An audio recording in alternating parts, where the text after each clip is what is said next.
Welcome to another episode of the Sports Sentiment. I am your host, Nick Urias, and we are back once again talking college basketball. March Madness, the Final Four is officially set as Houston and Duke and Auburn and Florida, two SEC squads going head to head on Saturday. This weekend in the Final Four, live from San Antonio, Texas, inside the Alamo Dome. Don't ask why they have it in the Alamo Dome. It's been set for a long time. I am not the biggest fan of college basketball games in football stadiums, but we've had it this tournament. The depth perception is definitely nice for some of these players, but still, I'm not the biggest fan of it. But regardless, we got two awesome games that we're going to be chatting about this afternoon. Thanks to everybody that's listening on the Sports Sentiment YouTube. If you can't catch this, it will be available on replay whenever the opportunity presents itself for you to catch this. We'll also have an audio version as well that you can find on Spotify and Apple Podcasts. But hey, the NCAA tournament, it's starting to wrap up. College basketball seems like there's been more transfer portal and things within that nature, coaching carousel chatter and moves behind the scenes and, flight tracking with all these coaches on the moves. Then, sometimes when we're talking about the games, we have so many days spaced out between all these games. So, if you're well into, college basketball Twitter and you're well tapped in with all this stuff, then, hey, then it's been entertaining because all you have to do is refresh Twitter every 5 seconds and somebody's committing to a different school. I mean, there's been over 1,500 players in the transfer portal, which has just been quite honestly ridiculous. Everybody, quality Power Fives. I mean, a team like San Diego State, who normally retains talent in the Mountain West, is getting hit hard, and they've already had some solid commitments as well.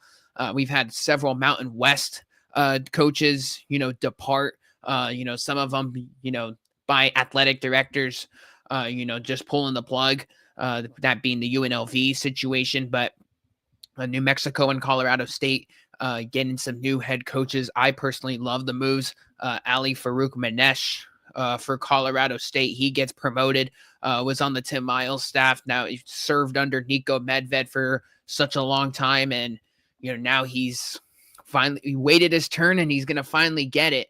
Now in Fort Collins with the Colorado State Rams, who had lost themselves on a buzzer beater versus Maryland, courtesy of Derek Queen. But Colorado State's definitely on the right trajectory with that program, and they're going to continue to reload and continue to stockpile talent, especially with, the graduating seniors that they had, the year that they had. I mean, Nick Clifford's going to be a first-round pick in the NBA draft. I think he's well solidified that now. Whether it's in the 15 or, 22 range is what I would expect. And, teams would be foolish not to take him. If he slips anywhere beyond that, I would be shocked. But we got that going on. New Mexico, Richard Pitino, he moves to Xavier. I mean, he was well overdue for a promotion for what he did. Richard Pitino for the New Mexico Lobos was quite honestly tremendous. I mean, in 4 years, he got that program. I mean, that New Mexico Lobo program was rock bottom. I mean, they were like around 300th in the KenPom ratings, just overall efficiency. I mean, they were a mess, and Pitino turned that team around in 3 years. And quite honestly, by year 2, he had them in the right direction. Year 1, obviously a struggle. He won like 1 or 2 Mountain West games. Year 2, he turned it around, was flirting with the NCAA tournament. And, with all the recruitment that he was getting, with Jalen House and, Jamal Mashburn Jr., got Donovan Dent, star-studded talent out of Southern California. And now you see where Dent is at. He's from New Mexico to UCLA, but, tons of talent. Year 2, turned it around. Year 3, won the Mountain West tournament, NCAA tournament. And then year 4 with Pitino, I mean, he did all he could, pretty much, I don't want to say all he could do at New Mexico, but he maximized, I felt like, what he had there. And he really did more with less this year and got them further all the way to the second round. the round of 32. Tough draw versus Tom Izzo and Michigan State, but man, they were in that 30 minutes of the game, and you know, credit to Patino and the New Mexico Lobos because they had themselves a heck of a year. And who did they bring in? They bring a guy in Eric Olin out of UC San Diego who has just been a winning coach. I mean, we saw what UC San Diego did this year. Went 30-4 in the regular season, won the Big West tournament title, nearly beat Michigan in the first round. That was pretty much on everybody's upset list, including mine on my bracket. And, unfortunately, not the year of the upset. It was just chalk, and more chalk in this tournament. And we'll talk about this tournament here momentarily. But, just Eric Olin's a winner. New Mexico fans, I wouldn't expect much of a drop-off. Maybe in year one, it could be, I wouldn't say rocky, but maybe not an NCAA tournament. We'll see what the portal provides and, what kind of recruits he gets. But New Mexico, there shouldn't be too much of a drop. I don't want to say too much of a drop off, but if you think, New Mexico fans, if you think that it's going to be a 2-year rebuild and retool, I don't think so. I think this is a guy that is going to come in here and stay. Fernando Lovo, athletic director for New Mexico, who just got there 4 months ago, has done an awesome job. He brought in Jason Eck as the football coach, former Idaho Vandals head coach, did a lot of great stuff in the FCS and the Big Sky Conference. And now he brings in Eric Olin out of UC San Diego. I mean, well-traveled. I mean, he's stayed at UC San Diego with the Tritons for such a long time down there in La Jolla. And look, now he's fully committed to New Mexico.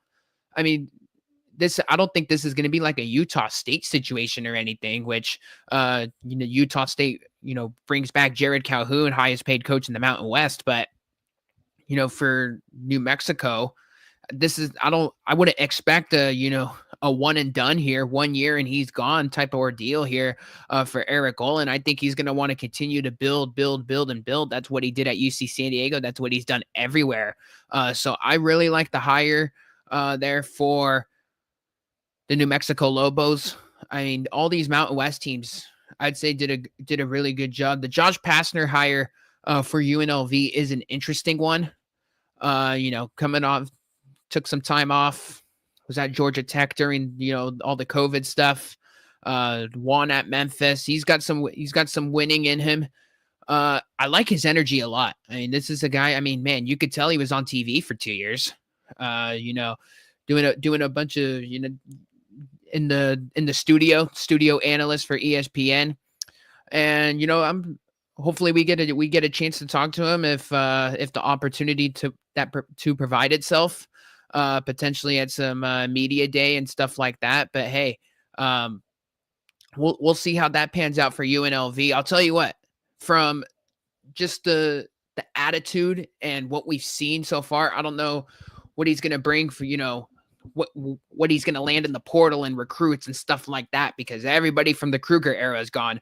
But I'll tell you what, if you want to buy in, as a UNLV fan, you need a personality. You need butts in the seats. And, I think Josh Pastner, if he does some stuff on campus, does some, just some things like that, markets the teams well, markets the product, just stuff like that. Because Kruger, I mean, he's obviously, the name speaks for itself there. Kevin Kruger, son of Lon Kruger, but I mean, didn't really have too much of a personality, wasn't really doing too much, at least from what I saw, at the university. It was pretty much, hey, we're going to coach you on the court. We're going to do this and that. And, we're going to try to maximize things, but it was just never going in the right direction with head coach Kevin Kruger for the UNLV Rebels. I mean, it was, 2 steps forward and 3 steps back, quite honestly, over there.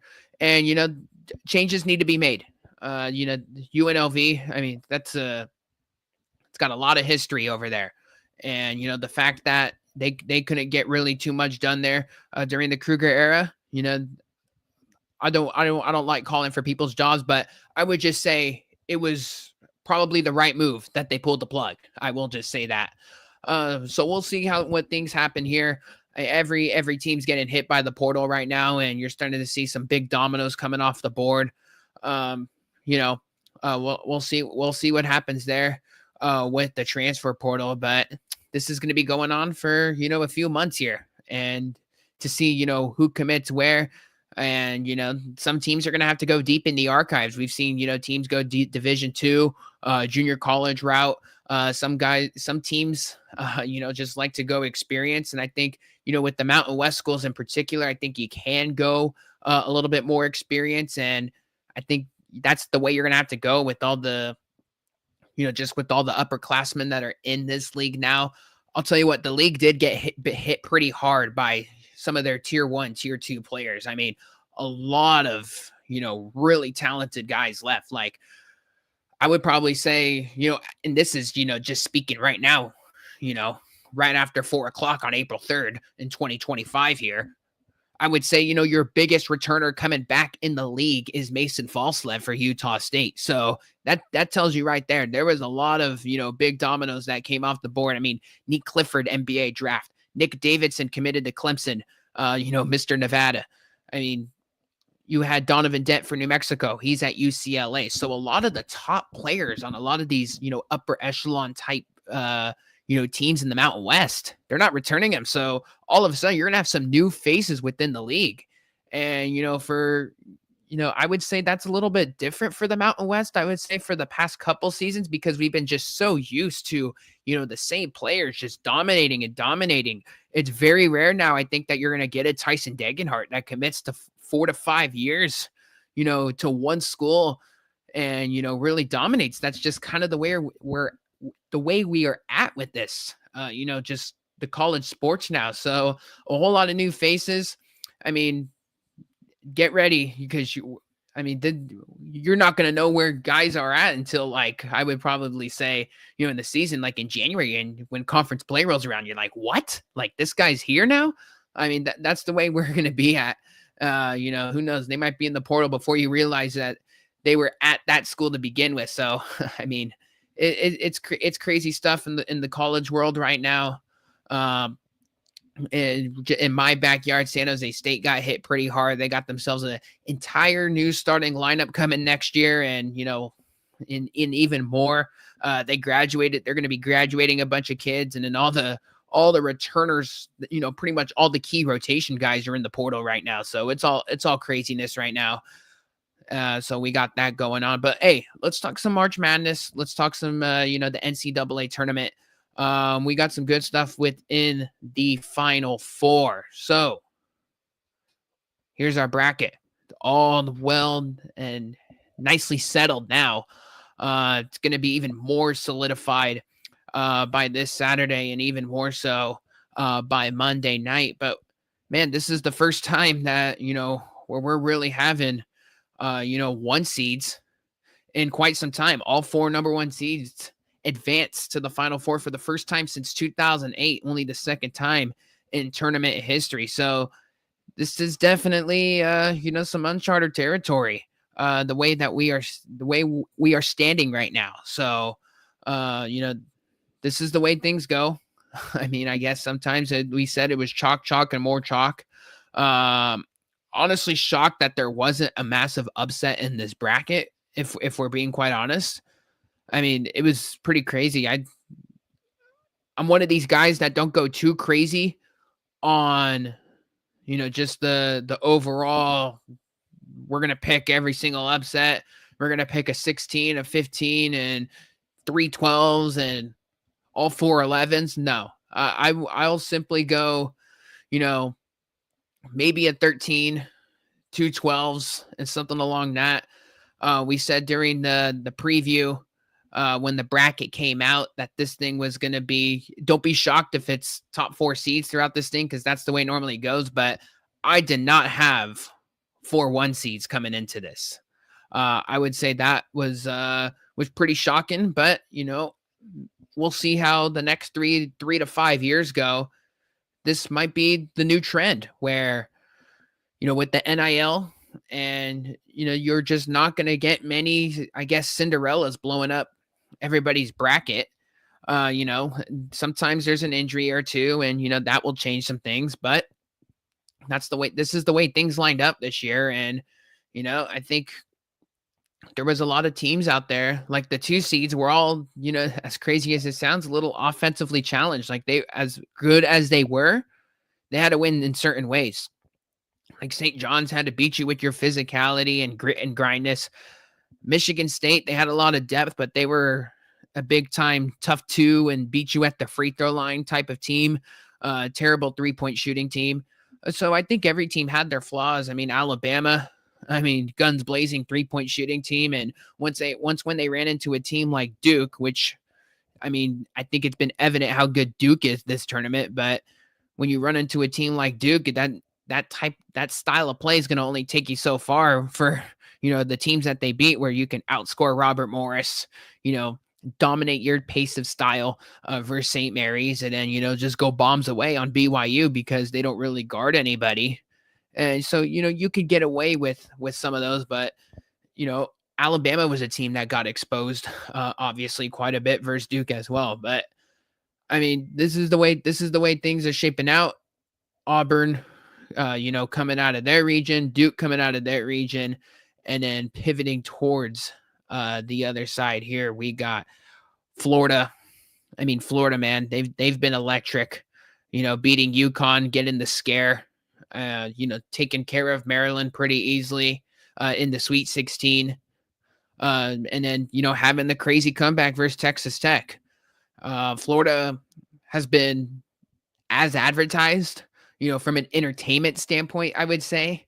The fact that, they got Walter Clayton, Will Richard, Elijah Martin, who's got Final Four experience, the bigs with Alex Condon and Thomas Houck, who I've been saying, a lot of people have been saying, haven't gotten enough respect for what they do from a rebounding standpoint and second chance opportunities.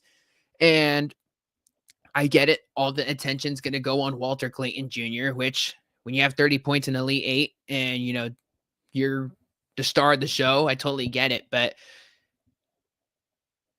those bigs are what makes this team great. And, you see it with, the defense of Aberdeen and what Chenyelu could bring off the bench. This team is just awesome. And this team's got some, they definitely got some luck on their side right now. The way that they're coming back in these games, and, the way that some of these teams are collapsing. And Florida's been an awesome watch from an entertainment standpoint. They've been great. And on the other side here, you got Houston. Houston has really been, I don't want to say all business. They really got themselves a tough draw throughout this whole tournament. They take care of Edwardsville, but the second round matchup between the Zags was almost like an Elite Eight type of fight. That's an Elite Eight matchup right there between Houston and Gonzaga, and they got battle tested there in the second round.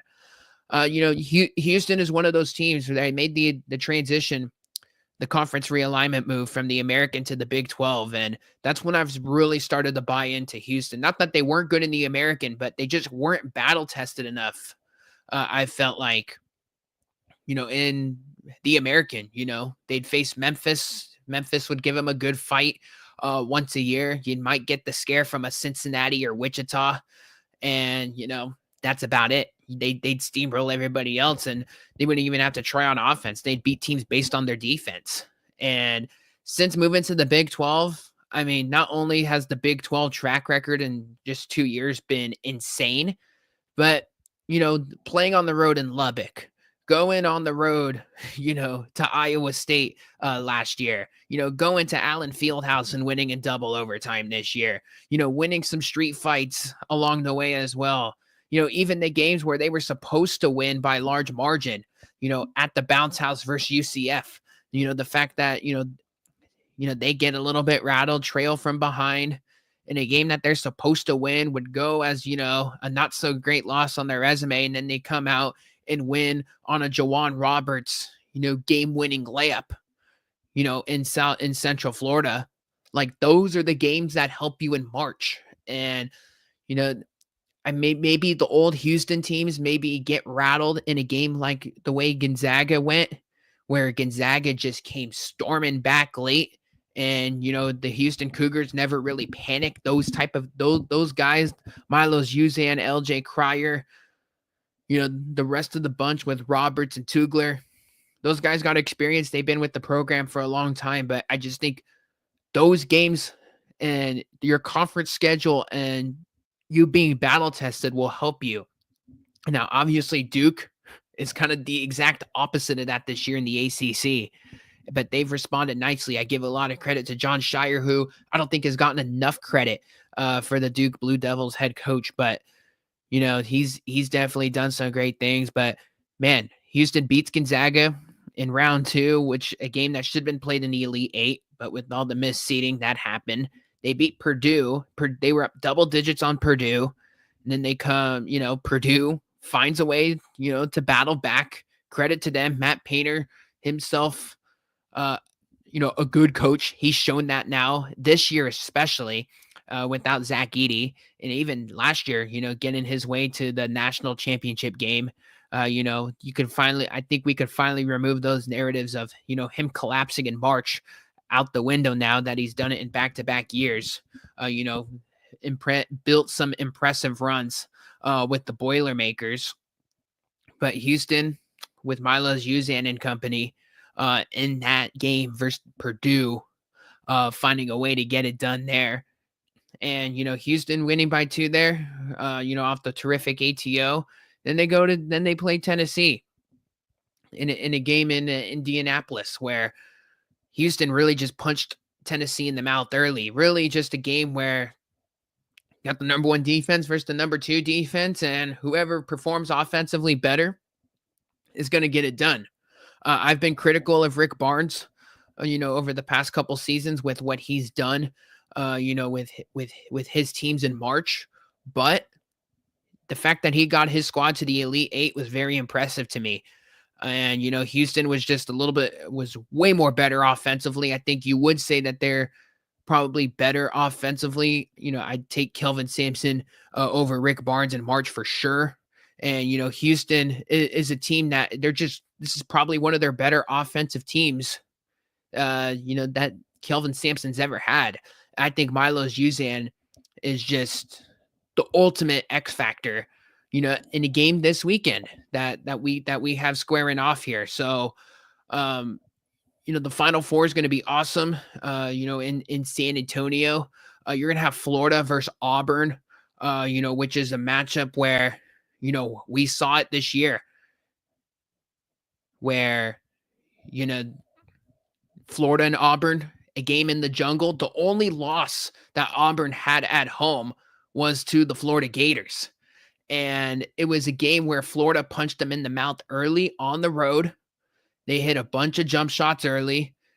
Auburn really never got into, I would say, just the way that they want to play in their own building, which was very impressive. For me, I think a lot of people liked Florida, all throughout this year. But that game was a game that was on national television. They promoted it like crazy. ESPN did, and rightfully so. And, Auburn had themselves, a game where they trailed by double digits, fought their way back. Janai Broom, jammed his ankle, returned. It was a high-level basketball game. I mean, there was a stretch in that game in Auburn, Alabama, where, Will Richard would hit a 3, and then Tahad Pettiford would come over from the right wing and hit one. Chad Baker-Mazara would return with himself a 3. I mean, a battle on the boards. I mean, you look at the way, just those two teams match up, and, they both have an answer each for each other, whether it's with Condon and Houck and Janai Broom, with Condon. I mean, the guards, whether you want to go with, Miles Kelly versus, Will Richard, you got Clayton and Pettiford. To me, first and foremost, these games are so hard to call. I mean, you got the 4 best teams, and, you got some of the 4 best teams ever, according to Ken Palm here. Like, all 4 of these teams are in, just the top 10, overall. So, like, it's going to be, this is some high level hoops that we're going to have here. The Janai Broom injury, the elbow didn't look pretty there, but they ran the pick and pop play three. They ran the pick and pop three, and he hit the jump shot. So, is Broom's health.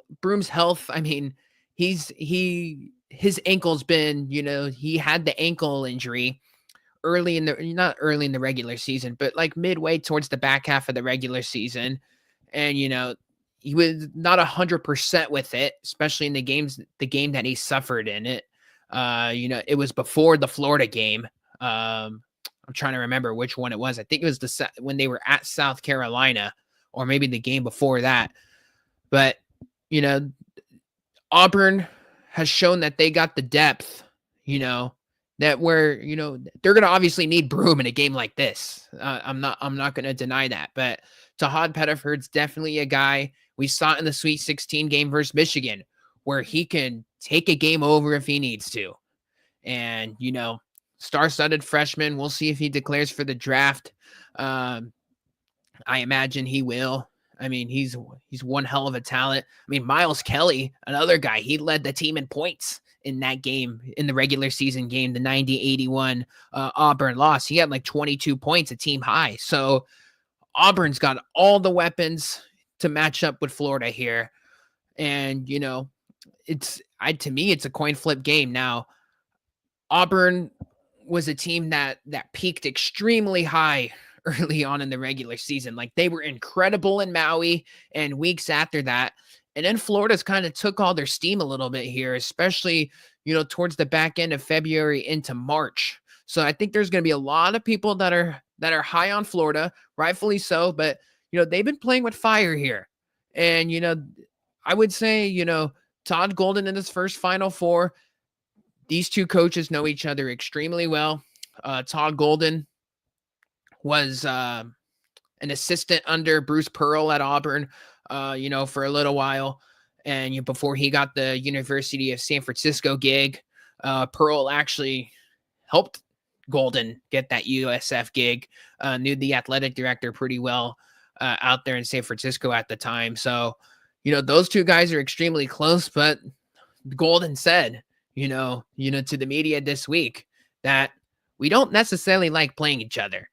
And, so, the familiarity there is an interesting one. I think deep down, those guys got a lot of respect for each other, but again, it's all competition. And, it's a trip to the national championship game on the line. So, it should be a fun one. To me, I think Pettiford is the ultimate X factor. I mean, if he has 15 off the bench here, Chad Baker-Mazara doesn't throw any punches. Janai Broom, I don't think he's going to be 100%, but if you get 80% Broom, where he can get you 20 points and 15 boards, I think you'll be good. If I'm not mistaken, Florida got Auburn into some serious foul trouble in that regular season game. So we'll see if that happens again. I mean, Cardwell, I think, fouled out in that game. Baker-Mazara had like 4, I think. And then Broom, I mean, well, he was dealing with the injury, but I think he was already in foul trouble to begin with there. So we'll see what happens there. But, how they can dominate that. But I think the bottom line is Auburn's got to be so much better on the boards. And I think, quite honestly, whoever makes more threes is probably going to win, because that's how, Auburn won by 9 points in the regular season game, and they made 6 more threes than, or 7 more threes, that is, excuse me, in that game. So, Auburn gets the jump shots going, in particular from 3, stay out of foul trouble, you rebound. Offensive rebounding will probably be the key there, especially on the Florida end, because if, Houck is, tipping balls out to Clayton, and then he hits a 3 or hits a trail man in Will Richard. Elijah Martin, like we said, has got Final Four experience as well. He's shown that he can, show up in the big stage, in these football stadiums where they like to play all these, big time, college hoop games. We'll see what happens, but it's going to be an all-around great game. Let's just hope for no blowouts. I think that's what we're all hoping for here. It's the way things have gone, especially in a national championship game. the national championship game, like 3 of the last 4 title games have been blowouts. And I think, for everybody, just all around, I don't think we want that. The Final Four, I want both of these games to be close. I mean, I wouldn't be shocked if one of them turns into a bloodbath.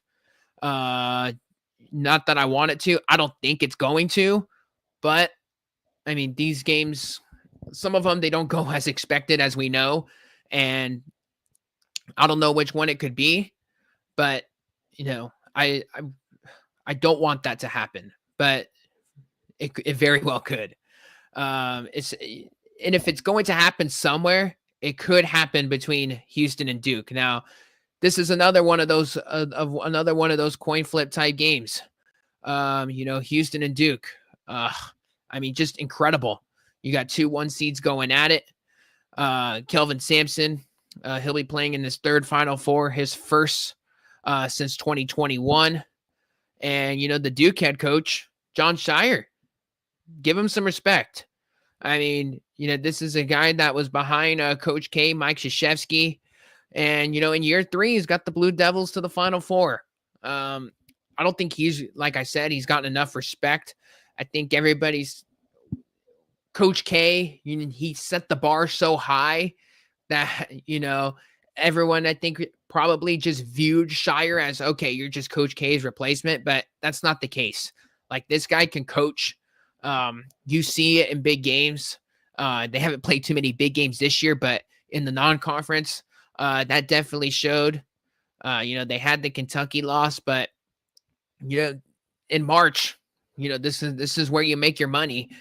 This is where you can really showcase, your skill set. And, he's shown that here. I mean, everyone can talk about all the talent they had, but everybody's got talent now, right? All these teams that are in the Final Four, you make it to the second weekend, you got talent. So you still got to put it all together. It's incredibly hard to win at this time of year. So you got to give the Duke head coach a lot of credit here. Cooper Flagg, I mean, this guy's the prized possession. I mean, matchup of the game, right? Cooper Flagg versus Jawan Roberts. I could even, say about a Joseph Tugler versus, Malaloch. Malaloch has been awesome for Duke. I mean, the 7'2" center. Everyone wants to talk about Flagg and, all the numbers that he puts up. And, Flagg is one of those guys where, you watch him, you're like, man, like, you see why he's the number 1 pick. You see why he's been chalked up as the number 1 pick in the NBA draft for 2 years now. Because when you see it, kind of come into fruition in these big games, you just can't help but shake your head and, raise your eyebrows and just be amazed. And, he's shown that with the shot blocking capabilities, the way that he can just, put a couple dribble moves together and, from the top of the key, chucks up a 3 and it's in. And, whether it's his transition defense, his playmaking, the list goes on. I mean, Cooper Flagg is a box office talent, but the Duke players around him have all the attention goes to Flagg, nationally. Those guys have been just as good. I mean, and they got a lot of depth too. Whether it's Zion James, they haven't even really had a healthy Malik Brown. Mason Gillis has popped up in some spots. But that's a guy that's been to the Final Four last year with Purdue. Duke's just got a lot of winners. And, we talked about Malaloch. He's been, awesome, just altering all these shots at the rim. And, Tyrese Proctor has been a guy, has got some experience, has been on a lot of these Duke teams, and, is a guy that can definitely go off as well. So, Houston, I mean, they're going to have their hands full. I mean, this is one of the tougher, this is the toughest game that you'll probably have, maybe outside of the national championship game, probably. But for Duke, or, for Houston, rather, I mean, you got to get your guard play in fully intact here.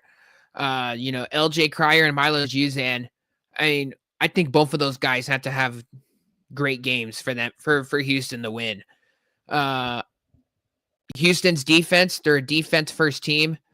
This is going to be the toughest defense Duke has played probably all year. I mean, this is the number one defense in the country we're talking about.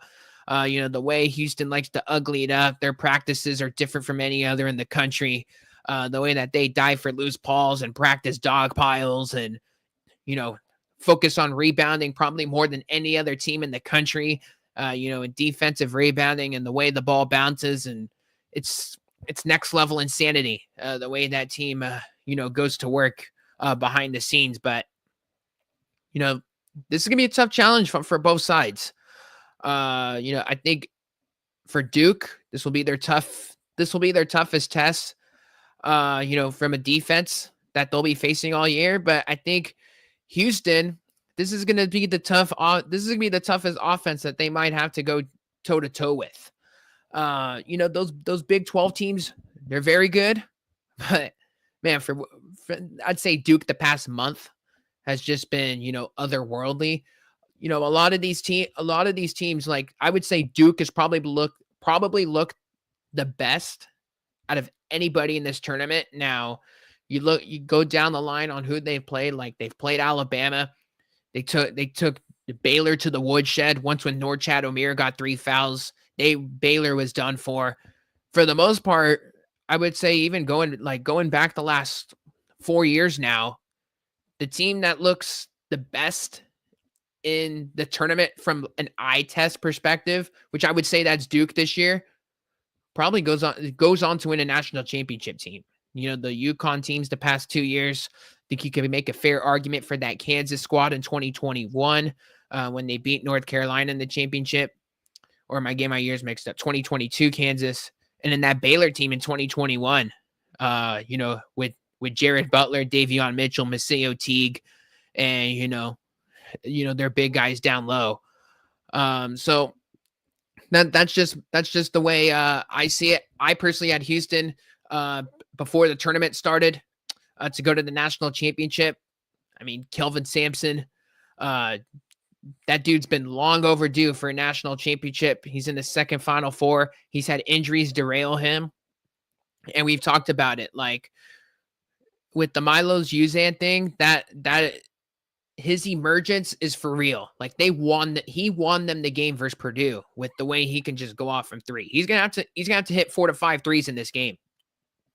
And you can't have a 1 for 13 clunker type performance from LJ Cryer either. So, it doesn't have to, both of those guys don't have to make 14 threes, but I would say one of them, Cryer can't be 1 for 13. Uzan probably has to go off or, interchangeable. One of them just can't be miserably bad. They both have to be decent and, maybe they can eke it out that way. You can try to get Flag into foul trouble, but good luck because they still got Malaloch down low.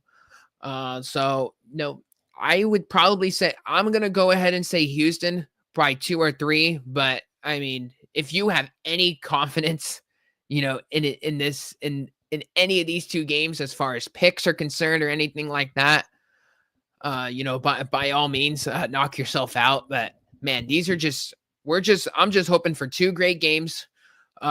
Just some 2 great games that are close down the stretch, come down to one of those type of plays where we just have an iconic moment that lives on for a long time. That's what I ultimately want. A shot like Lamont Butler. I think it was like what was it? Like the 2 or 3 year anniversary. I'm getting my years mixed up, but of the shot that he hit in the Final Four. Like we want moments like that because we haven't had many moments like that in this tournament. There hasn't been, when they play one shining moment on Monday night, I'm very interested to see what they put together because there's not a whole lot of meat on the bone, if we're being quite honest. There's been very little game winners, not as much as we had in certain tournaments. We didn't really have the Cinderella, the mid-major, low-major team that went to the Sweet 16. Everybody crashed and burned in the first round, and your 12 seed in Colorado State was the team that made that run, and they lost at the horn in the second round. So It's definitely been an uncharacteristic tournament. The Coach Calipari run was awesome.